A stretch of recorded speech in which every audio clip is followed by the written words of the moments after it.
સિનોર તાલુકામાં આગામી પંચાયત ચૂંટણીઓને પગલે રાજકીય માહોલ પૂરેપૂરો ગરમાયો છે। ખાસ કરીને સિનોર તાલુકા પંચાયતની કુલ 16 બેઠકો તેમજ જિલ્લા પંચાયતની પ્રતિષ્ઠાભરી સાદલી અને સિનોર બેઠક પર કબજો જમાવવા માટે રાજકીય પક્ષોએ પોતાની વ્યૂહરચના તેજ કરી દીધી છે। આ લોકશાહીના પર્વમાં ભારતીય જનતા પાર્ટીએ પોતાના પત્તા ખોલતા સાદલી જિલ્લા પંચાયત બેઠક પરથી બીબાબેન પટેલ અને સિનોર જિલ્લા પંચાયત બેઠક પરથી રોહિતભાઈ હેન્ટ્રી પર પસંદગીનો કળશ ઢોળ્યો છે। પક્ષ દ્વારા મેન્ડેટ મળતાની સાથે જ બંને ઉમેદવારોએ વિજયના વિશ્વાસ સાથે પોતાના સમર્થકોની હાજરીમાં વિધિવત રીતે ઉમેદવારી ફોર્મ ભર્યા હતા।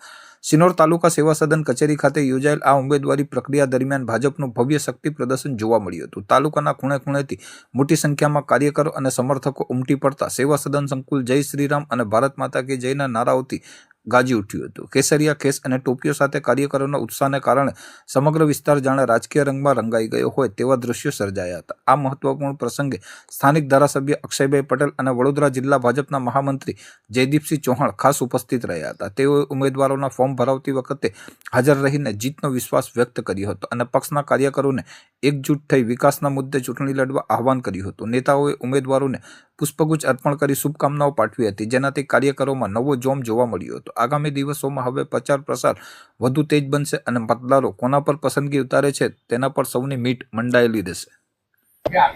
આગામી યોજાનારી સ્થાનિક સ્વરાજની ચૂંટણી માટે આજે સિનોર તાલુકા પંચાયતના ઉમેદવારો માટે અને જિલ્લા પંચાયતના ઉમેદવારો માટે ભારતીય જનતા પાર્ટીના ઉમેદવારોએ આજે ફોર્મ ભર્યા છે અને આજે સિનોર તાલુકાની 16 બેઠકો માટે જે ચૂંટણી યોજાનારી છે એમાં ભારતીય જનતા પાર્ટીના 16 ઉમેદવારોને ભારતીય જનતા પાર્ટી તરફથી મેન્ડેટ આપવામાં આવ્યા છે અને આ ચૂંટણીમાં આ વખતે સિનોર તાલુકામાં 16 બેઠકો ભારતીય જનતા પાર્ટીની જીતવાની છે એવો અમને સંપૂર્ણ વિશ્વાસ છે।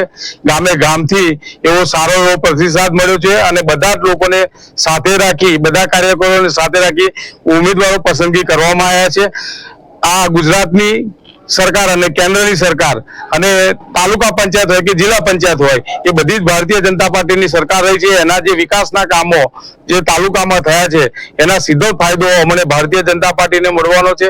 અમારા સાંસદ સભ્ય મનસુખભાઈ, અમારા ધારાસભ્ય શ્રી અક્ષયભાઈ પટેલ દ્વારા પણ જે મોટા મોટા કામો આ વિસ્તારને સિનોર તાલુકામાં જે કરવામાં આવ્યા છે એ વિકાસના કામોને અનુલક્ષીને અમે પ્રજા પાસે મત માંગવા માટે જવાના છે ને વિકાસના નામે અમે મત અમને 100% સિનોર તાલુકાની જનતા આપવાની છે અને આ વખતે અમે 16 બેઠક ભારતીય જનતા પાર્ટીની જીતવાના છે।